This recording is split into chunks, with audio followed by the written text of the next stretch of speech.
La tristeza de esta historia, la del niño judío Richard Frankel, de poco más de 2 años, que fue deportado a Auschwitz completamente solo, no tiene fin. Su breve existencia es un pequeño ejemplo, uno entre millones, de la represión nazi.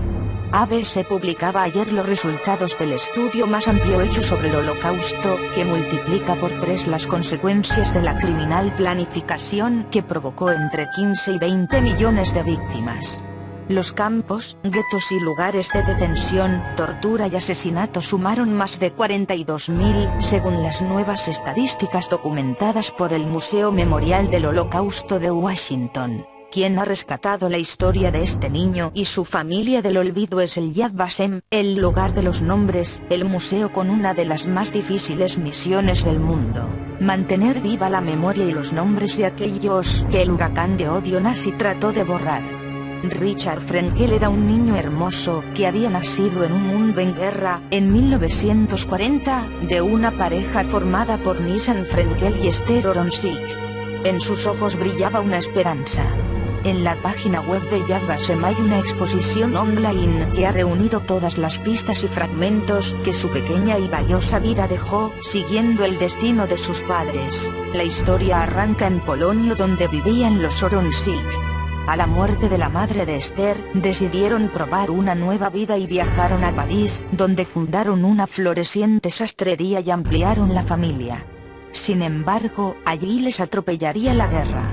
La represión los destrozó más allá de lo que nadie, y mucho menos ellos, hubiera podido imaginar. En medio del torbellino de detenciones y deportaciones que siguieron a la invasión nazi de Francia, casi toda la familia acabó recluida en centros de detención y de tránsito como los de Drancy y Pithiviers.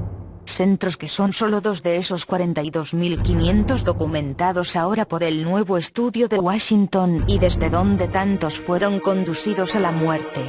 Allí, en suelo francés, con mayor o menor rapidez, el destino fue cebándose con miles de vidas. De toda la amplia familia de los Oronsik que había viajado a París, apenas se terminó salvando una de las tías de Richard, el niño de nuestra historia. Se trata de Lea, la hermana de Esther, su hijo Rafael y su marido Solomon. Solo ellos. Su padre, Nissan, murió junto a 2 cuñados en Auschwitz. Solomon sí pudo escapar de Pithiviers, ponerse a salvo en un pequeño pueblo junto a su esposa e hijo y tener, después de la guerra, otros 2 hijos gemelos. No tuvo la misma suerte Nissan Frankel, el padre de Richard y esposo de Esther, quien vio interrumpida su feliz vida.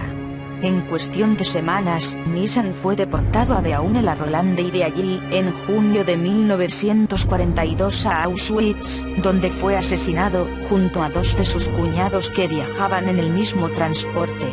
La detención de Esther y Richard. Y llegó el día que detuvieron a Esther y a su hijo Richard de tan solo 2 años. Fue el 17 de julio de 1942, y toda la familia lo supo por Fanny Corman, una prima de Richard, de 6 años de edad, que fue corriendo a decirlo a casa de los Oronsik. El abuelo, Simón, bajó a la calle, nada más conocer la noticia, y suplicó a los policías franceses que le detuviesen a él en lugar de a su nieto. Los agentes le espetaron que esperase unos días, que vendrían a por él. Y así fue. Trasladado a Pithiviers, y luego a Drancy, fue deportado a Sobibor, uno de los campos de la muerte, donde fue asesinado. Esther y su hijo estuvieron poco tiempo juntos en Pithiviers.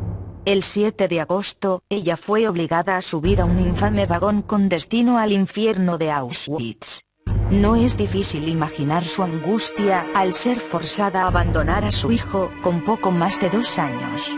Completamente desamparado, Richard compartía su penoso destino con otros 1.800 niños cuyos padres habían salido ya amontonados como ganado en los trenes hacia las cámaras de gas.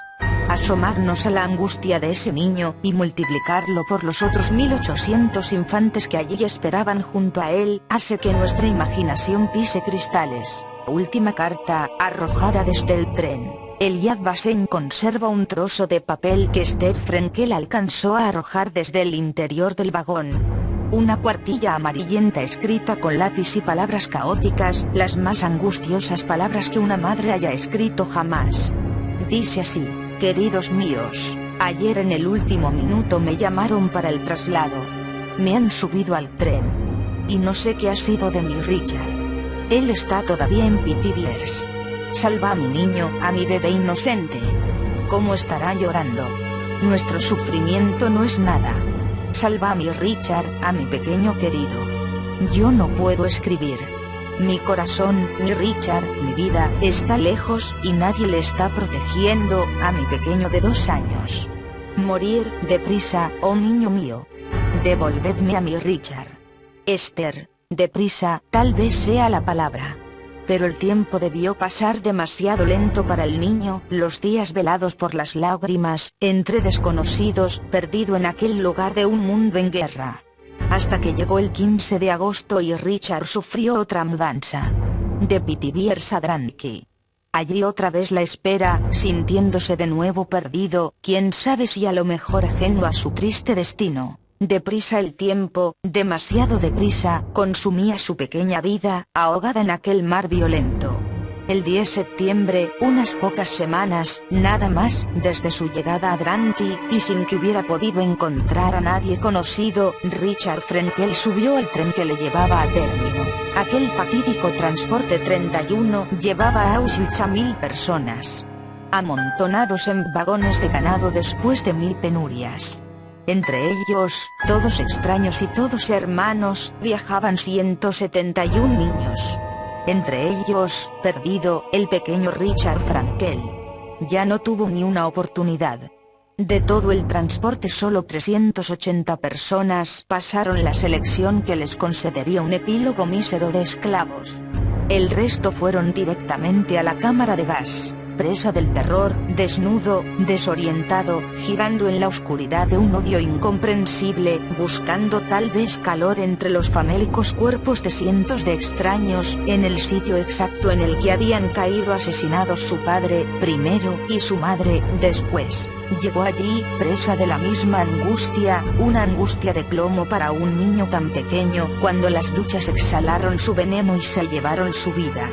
Si el video te gustó, dale pulgar arriba y comenta. Gracias por verlo.